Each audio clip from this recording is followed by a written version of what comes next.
Hi friends, இன்னைக்கு cook with Comali season 7 பத்தி பேச போறோம்.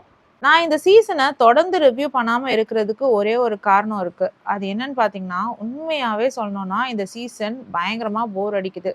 பெரிய இன்ட்ரெஸ்ட் இல்ல. இந்த வீக் பார்க்கணும் அப்படின்னு நினைச்சாலே கடுப்பா இருக்கு. அந்த அளவுக்கு போர் அடிக்குது. முந்திலாம் குக் வித் கோமாளின்னு சொன்னாலே ஒரு காலத்துல வீக்கெண்ட் வந்தா போதும் குடும்பமா உட்காந்து பார்க்குற ஒரு ப்ரோகிராமா இருந்துச்சு. அந்த எக்ஸைட்மெண்ட், அந்த ஃபன்னு, அந்த லாஃப்டர் எல்லாமே இந்த நிகழ்ச்சியோட ஒரு பெரிய ஸ்ட்ரெங்த்ன்னு சொல்லலாம். ஆனா, அது இப்ப கொஞ்சம் மிஸ் ஆகுற மாரி தோணுது. எனக்கு பர்சனலா சீசன் 2 ரொம்ப புடிச்சது. அதுக்கப்புறம் கம்பேரேட்டிவ்லி சீசன் 6 ஓரளவுக்கு நல்லா இருந்த மாரி தான் இருந்தது. ஏன்னா, ராஜு, மேர அவங்கலாம் சீசன் நல்லா தான் இருந்தது. அதுல கான்ட்ரோவர்சிஸ் நெறையா இருந்தது. "என்னப்பா இது புகழ் ஓவரா ஷபானாவோட ஃப்ளர்ட் பண்றாரே!" அப்படின்ற ஃபீல் எல்லாம் இருக்க தான் செஞ்சுச்சு. அதுக்கு பிறகு ஷபானா, புகழ்லாம் சேர்ந்து அவங்க ஹஸ்பண்டோட கூட ஷபானா சொல்லிட்டு போனாங்க. அவர் எனக்கு ரொம்ப க்ளோஸ் ஃப்ரெண்ட் அப்படி இப்படின்னு சொல்லிட்டு.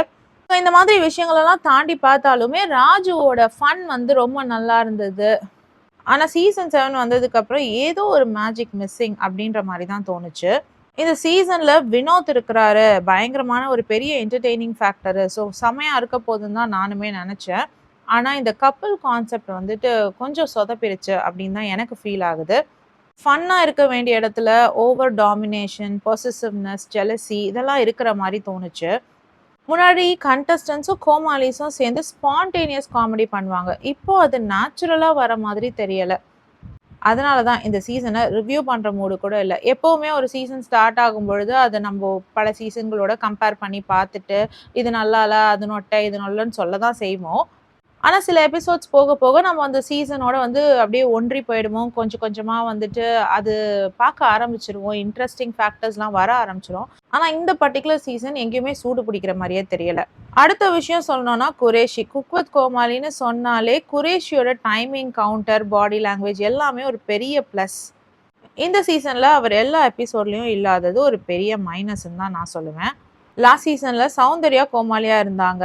அவங்களுக்காகவே சில பேர் ப்ரோகிராம் பார்த்தாங்க. அவங்களோட காமெடி பெருசா இல்லனாலுமே, சும்மா அவங்களோட எக்ஸ்பிரஷன்ஸே நம்மளுக்கு பார்க்க ஃபன்னியா தான் இருக்கும். அது ஆக்சுவலி ப்ரோகிராமுக்கு ஒரு பலம் சேர்த்ததுன்னு தான் சொல்லணும். ஸோ அவங்க இந்த சீசன்ல இல்லாததும் ஒரு பெரிய மிஸ்ஸிங் தான். அடுத்து என்ன, அந்த ஹாஸ்ட் ஜோயா பத்தி பேசியே ஆகணும். அவங்களுக்கு லாங்குவேஜ் அவ்வளோ கிளியரா வராது. அப்புறம் ஏன்பா அவங்கள ஆங்கரிங்க்கு போடுறீங்க? அப்படின்ற மாரி தான் தோணுது. அவங்க பல இடங்கள்ல பெருசா இன்ட்ராக்ஷன் இல்லாம, அப்படியே பொம்மை மாரி நிக்கிறத பார்க்கும் பொழுது, எதுக்கு இவங்க இந்த ப்ரோகிராம்க்கு அப்படின்னு தான் தோணுது. சில நேரத்துல இந்த ப்ரோகிராம்க்கு ஒரு ஃபீமேல் ஆங்கர் இருக்காங்க அப்படிங்கிறதே மறக்கிற அளவுக்கு தான் அவங்களோட பெர்ஃபார்மன்ஸ் இருக்குன்னு சொல்லணும். ஆங்கர் தான் ஒரு ப்ரோகிராம வழிநடத்தி கொண்டு போறது. இந்த ஸ்பான்டேனியஸ் ஜோக்ஸ்க்குலாம் ரிப்ளை பண்றதும் அவங்க தான். அந்த ஹோஸ்ட் சும்மா நிக்கும் பொழுது, அது ப்ரோகிராம்க்கு ஒரு பெரிய மைனஸ் தான். ஸோ இப்போ ரேட்டிங்ஸும், ஆடியன்ஸோட இன்ட்ரெஸ்ட்டும் குறைஞ்சிருச்சுன்னு சேனலுக்கு நல்லா தெரிஞ்சிருச்சு போல. அதனால தான் இந்த வாரம் பார்த்தீங்கன்னா, லாஸ்ட் சீசன் கண்டஸ்டன்ட்ஸ் எல்லாம் கூப்பிட்டுருக்காங்க. அந்த ப்ரோமோ பார்த்த உடனே, ஓகேடா ஏதோ இந்த ப்ரோகிராம்க்கு உயிர் வர மாரி இருக்கு அப்படின்னு தான் எனக்கு தோணுச்சு. ஸோ இந்த வாரம் ப்ரோகிராம் பார்க்க கொஞ்சம் எக்ஸைட்டடா தான் நான் வெயிட் பண்ணிட்டு இருக்கேன். எஸ்பெஷலி இந்த வாரம் ராஜு வந்திருக்கிறாரு அப்படிங்கிறது ஒரு பெரிய குட் நியூஸ். ராஜு ஒரு சூப்பர் குக் அப்படின்லாம் சொல்ல முடியாது. பட் ஸ்டில் அவருடைய ஸ்பான்டேனியஸ் காமெடிக்கு நான் அடிமைன்னு தான் சொல்லணும். அவரோட timing sense, counter attack, presence of mind எல்லாமே டாப் கிளாஸ். ஒரு டயலாக் பேசுறதுக்கு முன்னாடியே ஆடியன்ஸ் இதை தான் நினைப்பாங்க அப்படின்னு கெஸ் பண்ணி அதை அடிச்சு விடுவாரு பாருங்க. அடடா எங்களோட மைண்ட்ல இருக்கிறத அப்படியே பேசுறீங்களே அப்படின்னு தான் தோணும். அது காமெடியாவும் டெலிவர் பண்ணுவாரு.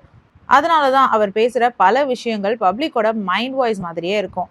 இந்த குவாலிட்டி எல்லாருக்கும் இருக்காது. ரீசன்ட் ப்ரொமோல கூட பார்த்தீங்கன்னா, ராஜு ஒரு டிஷ் செய்கிறாரு. அதை பார்த்து ஷெஃப் கௌஷிக், இந்த டிஷ்ஷை நீங்கள் ஒரு 5 மினிட்ஸில் செஞ்சுருக்கலாமே, நீங்கள் இன்னும் கொஞ்சம் பெருசாக ட்ரை பண்ணியிருக்கலாமே, ஸ்பெஷலாக ட்ரை பண்ணியிருக்கலாமேன்னு சொல்கிறாரு. அதுக்கு ராஜு, நான் ஒரு தடவை வின் பண்ணிட்டேன் சார், அதுவே போதும், திரும்பி வின் பண்ணணுன்ற ஆசை இல்லை அப்படிங்கிற மாதிரி சொல்கிறாரு. அதுக்கு உமேர் பார்த்தீங்கன்னா ஷெஃப் கௌஷிக்கை கலாய்க்கிற மாதிரி விழுந்து விழுந்து சிரிக்கிறாரு, அட்டாக் பண்ணுற மாதிரி சிரிக்கிறாரு. அதை பார்த்து ராஜுவே ஏய் கோவப்பட்டுற போறாருடா அப்படிங்கிறாரு. இதெல்லாம் பார்க்கும் பொழுது ஓகே, நல்ல ஃபன் அவைட்டிங் அப்படின்னு தான் தோணுது. ஃபர்ஸ்ட் ப்ரோமோல கூட பார்த்தீங்கன்னா, டிசாஸ்டர்ன்னு சொல்லி என் சமையல சொன்னீங்க இல்லையா, அந்த டிசாஸ்டரை எல்லாரும் எனக்கு செஞ்சு காட்டுங்க அப்படின்னு கேட்குறாங்க. ஸோ அந்த அளவுக்கு அவரோட மட்டன் கோலா உருண்டை ரெசிபி ஃபேமஸ் ஆயிருக்கு அப்படின்றத ஷெஃப் தாமு அவர்கள் கிட்ட சொல்லிட்டு இருந்தாரு ராஜுபாய் அவர்கள். அதனால இந்த வார எபிசோட் என்டர்டெய்னிங்காக இருக்கும் அப்படிங்கிறது ஒரு சின்ன நம்பிக்கை வருது. ஆனால் ப்ரோக்ராம்காக வெயிட் பண்ணி தான் பார்க்கணும். பார்க்கலாம் குக் வித் கோமாளிக்கு திரும்பவும் அந்த பழைய ஃபன், அந்த ஓல்டு வைப் எல்லாமே கிடைக்குதான்னு சொல்லிட்டு. கிடைக்கணும் அப்படிங்கிறது தான் எல்லாரோட ஆசையும் கூட. இந்த வாரம் அந்த சேஞ்சுக்கு ஒரு ஸ்டார்ட்டிங் பாயிண்டா இருக்குமான்னு சொல்லிட்டு பொறுத்திருந்து பார்க்கலாம். இது முற்றிலும் என்னோட கருத்து மட்டுமே. உங்களுக்கு சீசன் 7 எப்படி இருக்குன்னு கமெண்ட் செக்ஷன்ல சொல்லுங்க. கப்புள் கான்செப்ட் உங்களுக்கு பிடிச்சிருக்கா? குரேஷி சௌந்தர்யா இல்லாதது ஷோவை அஃபெக்ட் பண்ணுதா? இந்த வாரம் ராஜு ப்ரோமோ பத்தி உங்களோட கருத்து என்ன அப்படிங்கிறதையும் கமெண்ட் செக்ஷன்ல சொல்லுங்க. இந்த வீடியோ பிடிச்சிருந்தா லைக் பண்ணுங்க, ஷேர் பண்ணுங்க, சேனலை மறக்காம சப்ஸ்கிரைப் பண்ணி வச்சுக்கோங்க. இந்த மாதிரியான entertaining content and trending news எல்லாமே தெரிஞ்சுக்கலாம். அடுத்த வீடியோல மீட் பண்ணலாம். Until then, it's bye from Jemima. Take care.